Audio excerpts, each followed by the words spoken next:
Vamos aqui fazer um jogo rápido, né, sobre o dízimo.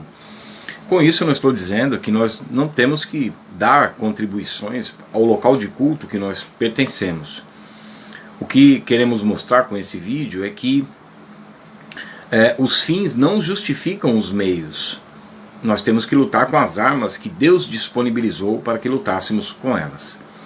O apóstolo Paulo fala muito sobre oferta, sobre contribuição, e na realidade a sua grande maioria era para os irmãos necessitados da Judéia.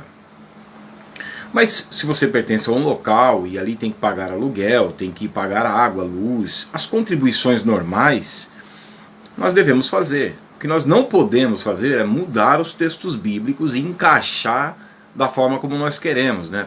Principalmente com essa aberração da teologia da prosperidade, que é muito parecido com o período de Lutero. Se você ler a história da reforma inicial ali com Lutero, um pouco antes, né, 100 anos antes, ou até menos ainda, chegando a Savonarola, Wycliffe, né, e depois com Hus, nós vemos que quando chega em Lutero estava ali no clímax, né, da idade do período das trevas, em que as pessoas achavam que tinham que dar dinheiro e só o tilintar da moeda ali no fundo do baú, eles compravam as suas indulgências e pagavam pelas relíquias e tudo mais, que hoje são os objetos orados, né? E o dízimo totalmente fora do seu contexto. Então devemos dar contribuição normal ao local de culto que nós pertencemos, mas não mudando os textos bíblicos. Então eu quero aqui falar rapidamente sobre o dízimo. 4 passagens apenas fala sobre o dízimo na Bíblia, no Novo Testamento. Lucas capítulo 11, que é a mesma coisa de Mateus 23, que Jesus está ali reprovando os escribas e fariseus. Lucas 18, em que o fariseu quer se alavancar espiritualmente em detrimento do publicano. E Hebreus capítulo 7, que está mostrando apenas a transição do sacerdócio levítico para o sacerdócio de Judá, que nunca ninguém recolheu os dízimos no sacerdócio de Judá. Em falando do sacerdócio de Judá, nós falamos de Melquisedeque. Melquisedeque, a Bíblia diz que Jesus é segundo a ordem de Melquisedeque. Isso não está se referindo aos dízimos em si, mas sim em exercer o sacerdócio, porquanto Melquisedeque não dependeu da tribo de Levi, haja vista que ele é antes disso. E a questão de falar que ele não tem início nem fim de dias é a questão de registro. Muitos sacerdotes, quando voltam do cativeiro da Babilônia, não puderam exercer o sacerdócio porque não tinham registros. Isso não significa que eles não eram seres humanos, isso não significa que eles eram angelicais, não. Tanto que alguns supõem que Melquisedeque fosse 100, um dos filhos de Noé, porque a idade atingia para isso, até o período que remontava até o período de Abraão. Então, segundo a ordem de Melquisedeque, porque assim como Melquisedeque não dependeu do sacerdócio levítico, Jesus também não. Um outro fator interessante é a casa do tesouro, né? Se nós olharmos aqui em Neemias, né? Eu peço para os irmãos aí um breve estudo aqui, uma breve compreensão do dízimo. Trazei todos os dízimos à casa do tesouro. O que era essa casa do tesouro? Aqui em Neemias capítulo 13, verso 4, só o verso 4 e 5 diz o seguinte. Verso 5: E fizeram para este uma câmara grande, onde dantes se depositavam as ofertas de manjares, o incenso, os utensílios e os dízimos, dos cereais, do vinho, do azeite, que se ordenaram para os levitas, cantores, porteiros, como também contribuição para os sacerdotes.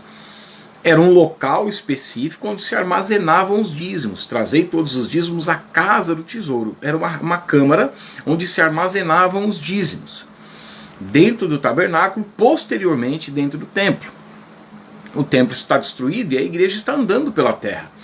A igreja foi feita uma nação sacerdotal. A reforma protestante concorda com 1 Pedro capítulo 2, verso 5, no sacerdócio universal dos santos. Nós devemos levar então dízimos para cada sacerdote que foi feito em relação à igreja? Então a casa do tesouro era um local específico, não são as igrejas. Haja vista que as igrejas estão pregando abominações, não é verdade? Endro, cominho e hortelã. Jesus fala isso, né? Em Mateus 23, 23. Ai de vós, escribas e fariseus hipócritas, porque vocês dão o dízimo do endro, cominho e hortelã. O dízimo sempre foi alimento. A única passagem que transforma o dízimo em dinheiro para depois transformá-lo novamente em alimento é Deuteronômio 14, quando o local onde eles deveriam ir era distante, né? Possivelmente nas 3 festas anuais que deveriam comparecer, era distante. Então eles vendiam aquele alimento, levavam o valor correspondente e lá compravam alimentos novamente. O dízimo sempre foi alimento. Em todas as passagens, o dízimo sempre foi alimento reservado para os sacerdotes e para um grupo específico. E nós vamos falar rapidamente. Mateus 23, 23. E Jesus fala então: ai de vós, escribas e fariseus hipócritas, pois vocês dão dízimo do endro, cominho e hortelã e negligenciam os preceitos mais importantes da lei: a fé, a misericórdia e a justiça. Isso tudo foi cumprido em Cristo. Nós não temos como cumprir a fé, a misericórdia e a justiça. Não há um justo sequer. E nós somos salvos pelo lavar renovador e regenerador que Ele abundantemente derramou sobre nós por sua misericórdia, sua graça, sua justiça. Tito 3,5, Romanos 3, 21, 26. E a fé só pode ser produzida pela palavra de Deus. Então tudo isso foi cumprido em Cristo. Cristo é a nossa justiça. Nós fomos feitos por Deus em Cristo, sabedoria, justificação, sabedoria, justificação, santificação e redenção em Cristo. 1 Coríntios 1,30. Continuando em Mateus 23, 23, Jesus desfere 8 ais contra a cúpula religiosa e política de Israel, referente também a Lucas capítulo 11. E motivou o capítulo 24, que é o Sermão do Monte, do princípio das dores e do fim de todas as coisas. E depois da restauração final da nação de Israel, quando eles reconhecerem a Cristo, quando eles disserem a frase messiânica, né? Bendito que vem em nome do Senhor, até, e não me vereis mais, até que venhais a dizer bendito que vem em nome do Senhor. Mateus 23, Jesus sai pela porta do Monte do Templo, vai para o Monte das Oliveiras, a porta dourada, que posteriormente foi fechada e que será destruída quando na vinda do Senhor, e o Senhor novamente entrará no templo, que já será profanado, mas para destruir os inimigos do Senhor, toda a hoste do anticristo. Então é um texto que nós não podemos encaixar para a igreja. Mateus 23, 23. Vocês dão dízimo do endro, cominho e hortelã e negligenciam os preceitos mais importantes da lei. Então Jesus está dizendo que os dízimos aqui nesse contexto é da lei e nem é o preceito mais importante. Porque o preceito mais importante seria fé, misericórdia e justiça, que nós não podemos cumprir, Atos 13, 38 e 39, mas somente se olharmos para Cristo, então tudo isso é cumprido em nossas vidas pelo sangue de Jesus. Mateus 23, 23, Jesus fala com a cúpula religiosa política de Israel, que eram os escribas e os fariseus, e no contexto aqui eram hipócritas. Fazei prova de mim, isso aqui é muito importante, né? Lá em Malaquias, deixa eu abrir aqui Malaquias, que é o texto muito utilizado aí pelos os que mais usam, né? Malaquias são os falsos profetas. Então, o Senhor diz assim: e provai-me nisto, né? Diz o Senhor dos Exércitos, Malaquias capítulo 3, verso 10. Ou seja, fazei prova de mim, provai-me nisso. No que o Senhor está dizendo?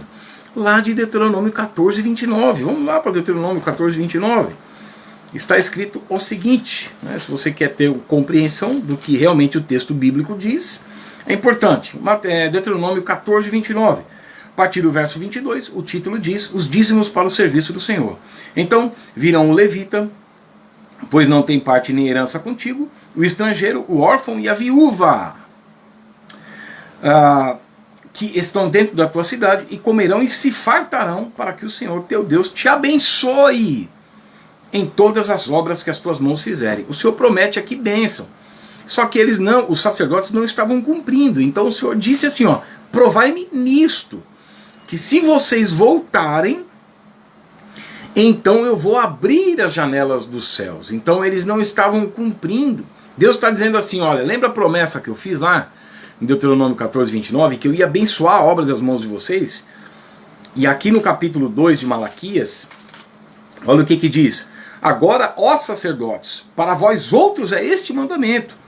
Se o não ouvirdes e se não propuserdes no vosso coração dar honra ao meu nome, diz o Senhor dos Exércitos, enviarei sobre vós a maldição e amaldiçoarei as vossas obras, as vossas bênçãos. Já as tenho amaldiçoado, porque vós não propondes isso no coração. Lembra do Deuteronômio 14, 29? Se você fizer isso, eu vou abençoar as obras das suas mãos. Eles não estavam fazendo, então Deus estava amaldiçoando por conta do devorador, que era um gafanhoto. E aí Deus no versículo 10 do capítulo 3, ele chama eles à memória. Olha, vocês lembram daquilo que eu disse? Então façam prova disso para ver se eu não torno a abençoar a obra das mãos de vocês. E por que isso? Por causa da pergunta aqui, né? Eles no versículo 8, eles dizem assim: roubará o homem a Deus? Todavia vós me roubais nos dízimos e nas ofertas. Como eles estavam roubando a Deus? Lembra lá do órfão, do levita, do estrangeiro, da viúva, do necessitado? Mateus capítulo 25, o Senhor Jesus diz assim: quando vocês deixaram de fazer a um desses, a mim vocês fizeram. Vocês lembram de Atos 9? Quando Saulo estava perseguindo a igreja e Cristo disse, a mim você persegue? É porque lá em Deuteronômio 14, Deus pega esse grupo de pessoas, e a Bíblia diz que Deus é pai dos órfãos e juiz das viúvas e necessitados. Deus pega esse grupo e entrega para o sacerdote cuidar. E o sacerdote não estava cuidando, e o sacerdote estava defraudando. Olha o versículo 5 aí do capítulo 3.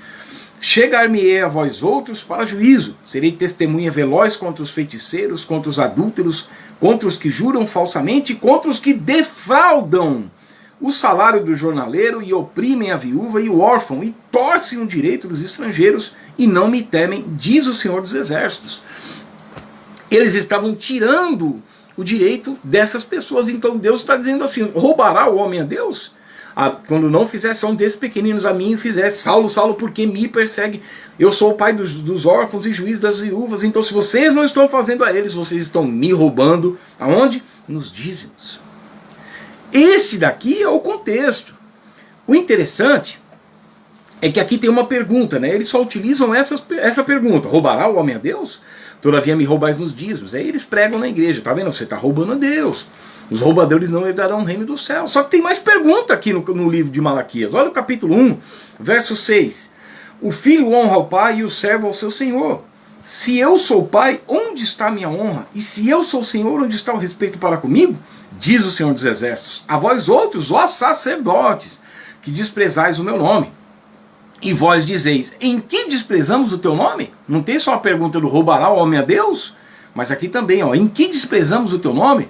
Versículo 7. Ofereceis sobre o meu altar pão imundo e ainda perguntais, em que te havemos profanado?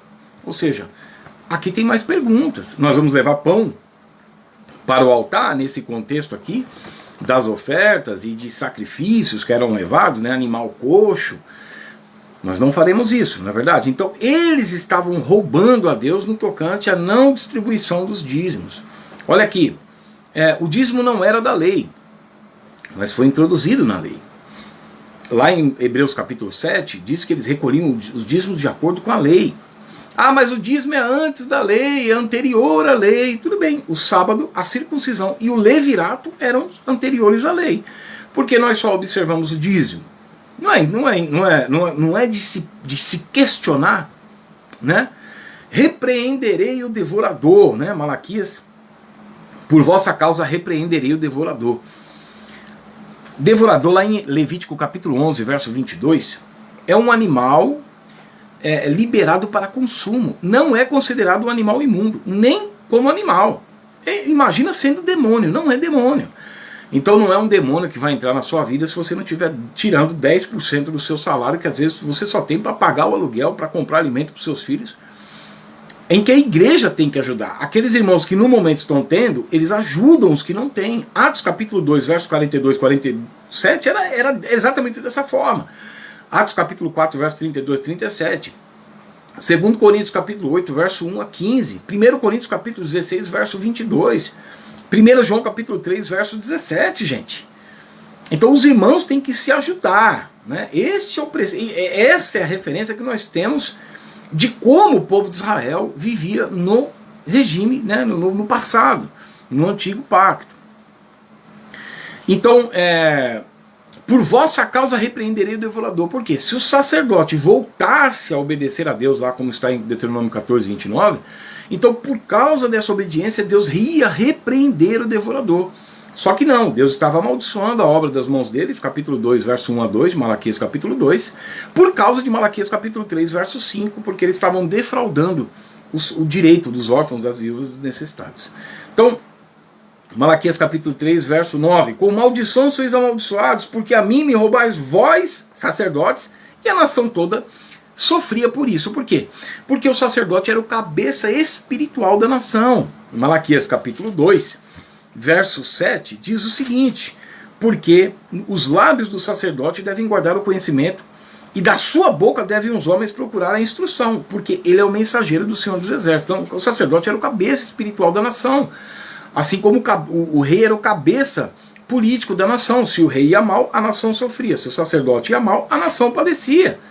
Então, com maldição sois amaldiçoados vós, e a nação toda vai sofrer por isso. Porque para a nação não levar os dízimos para os sacerdotes, Deus então enviou os gafanhotos para barrar, para que eles não levassem aos sacerdotes, e então todos sofriam, mas por causa do sacerdote. Amém? Então, o dízimo não foi ensinado na igreja primitiva, não há fundamento para isso, e nós sabemos disso. Não foi ensinado por Cristo, porque as passagens que Cristo fala é só com reprovação, por conta de não haverem entendido a transição e depositar agora a fé no Messias que chegou na plenitude dos tempos. O dízimo não foi ensinado pelos apóstolos e não foi prática, não foi ensinado, não foi decidido ali em Atos capítulo 15, que é o concílio da igreja. Amém? Devemos ajudar a nossa congregação, só que nós, se for uma congregação séria, né, for uma fé cristocêntrica, se te explica a palavra de Deus, para que a própria palavra de Deus possa produzir fruto em teu coração. Não é o pastor não tem que tentar levar as pessoas à emoção. É a palavra quem fala ao coração, o Espírito Santo quem trabalha, e produção de fruto, mostrando então que estamos salvos em uma vida em santificação. Mas nós não podemos mudar o contexto bíblico para aplicar da forma como nós queremos. Amém?